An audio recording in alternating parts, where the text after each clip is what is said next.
Morning kings and queens, Lynn's here with another art tutorial for you guys. Now, I can't teach you how to form your own Swedish electronic music band, but I can teach you how to draw yukimi nagano from Little Dragon, and that's what we're doing today. So I like to use Microsoft Paint because it's a free program. I always start out with a 600 by 600 pixel canvas, and I use the calligraphy pen tool a lot. I'm also drawing on the XP Pen G640, which I got for pretty cheap online, links in the description. So we're going to get started on the shape of the face. We're starting with the sides of the face and the chin here. I didn't like how the chin looks, so I'm kind of redoing it here, making it a little thinner. It was a little too wide.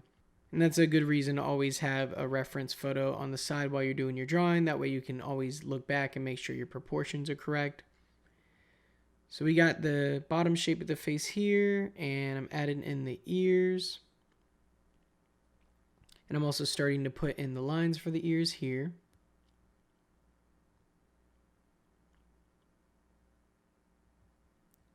And now we're getting started on the nose. Oh, so in my last video I was telling you guys about how I slipped on a banana peel and I ended up in the hospital with an injured hip. If you want to hear more about that, go check out my Daniela Andrade art tutorial. But anyway, yeah, so when I got out of the hospital, I decided I was going to treat myself to something nice, since that hospital food's trash. So I went downtown to grab a Philly cheesesteak. And after I finished eating, I started walking home because it was pretty nice out, but I felt like someone was following me,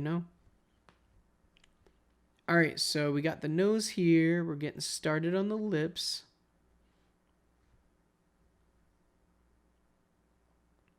And I'm cleaning up the lines with the eraser tool. So we got the top lip, and now we're adding in the bottom lip here, which I think it's slightly wider than the top lip. And I'm using the selection tool to kind of move it around, make sure it's centered on the face, make sure it's not too close to the chin or too close to the nose. So now I'm starting to add in the eyes. And as you can see here, I use the selection tool to select and then copy and paste the eye. There's no shame in that if you get the perfect brush stroke and you're trash like me. It's always okay to do that for symmetry purposes. So I got both eyes in here. I got the little lines at the corner of the eye. And I'm using the eraser tool to kind of clean it up. Using the select tool to make sure that the eyes are in the right spot. You don't want them too high or too low. And now I'm drawing the very little bridge of the nose there. It's kind of subtle. So back to my story. So yeah, after my lunch, I'm heading home, and I keep looking over my shoulder because I've been walking a while, and the same girl just keeps making all the same turns I'm making. So I'm like, okay, let me see if this is just a coincidence. So I decide to wait for a bus, and of course she just happens to wait for the same bus at the same stop. And I'm like, maybe I'm just being paranoid. Maybe she's not waiting for the bus I'm waiting for. Maybe she's waiting for the 24 bus and not the 4. But then when the number 4 bus pulls up, of course she gets on it with me too. Alright, so the eyes are looking pretty good. Now I'm going to add in the eyelids here. And I'm using the selection tool to make sure they're not too high, kind of bring them down. Moving everything in place. And I'm adding the little concave of the lip there. And now, since she has like thin eyebrows, I'm starting to use the calligraphy pen tool, but instead of brushing it like I normally do, I'm just kind of clicking on it to make individual lines to show how thin her eyebrows are. And then I'm using the eraser tool here to kind of clean it up and make it have a proper shape.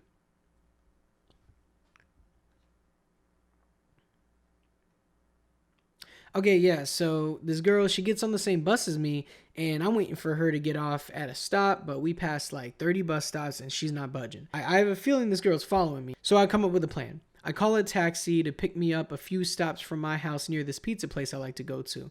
And, I end up getting off at a stop near my place, and of course, this girl gets off at the same stop as me, but as soon as I get off the bus, my cab's right there waiting for me. So I get in, and I have him drive me straight home so she can't follow me. All right, so the eyebrows are looking good. And now we're going to start adding in the hair. So we're going to start with the sideburns right here. So we're doing a combination of like, little strands of hair, but also curls. And we're making a black blob for the top of the hair here. It doesn't have to look perfect. You just got to fill in the color there. And then you can perfectly round it out as you go. And we're starting to add the hair on the sides. All right, so back to this girl stalking me. So, I take the cab home and I'm like, yo, that was wild, because I've really never had someone, follow me like that. Wasn't sure if she was totally stalking me, but it seemed like it. And y'all can clown me all you want, be like, oh, you afraid of a girl? Well, I don't know her, for one, or her intentions, or if she has a weapon on her. So, I just knew she was creeping me out and I had to get away. But it's cool because I outsmarted her and I made it back to my apartment safely. All right, so we got little strands of hair showing on the sides of the hair so it looks a little more realistic.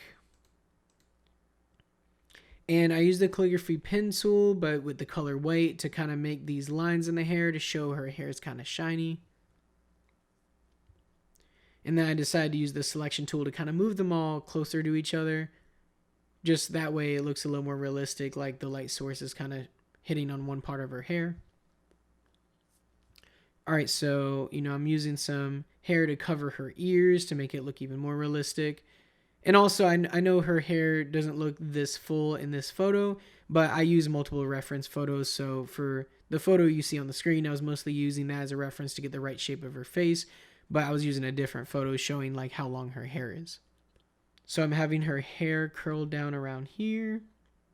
And I've never really done this before, but I decided to curl it down around where her neck would be and make it like a circle. I think it looks kind of nice like that. And I'm kind of cleaning up the lines with the eraser tool, making sure it has like a nice curve. So back to my story. So, I got home safe, so that was good. But right before I headed inside, I decided to check my mailbox. And, of course, I got a couple of bills. But I was also going through the mail, and I found a blank envelope with no name, no address, and no postage on it even. And I was like, what the heck? That's weird. So let me open this one first. And I rip it open and I find a letter inside. And all it said was, I know where you live now. And I don't really remember much after that because I must have fainted from that freaking me out. But I do vaguely remember hearing my neighbor calling an ambulance for me. All right, so add any final touches you want to put in. I like to put the name below all my portraits, and I do my coloring in Microsoft Paint 3D if you have Windows 10, and boom, you got a masterpiece. So make sure to add in your watermark so no one tries to steal your art. If anyone pissed you off this week, tell me about it in the comments below. So long story short, I'm back in the hospital again, and I'll update you guys in the next video.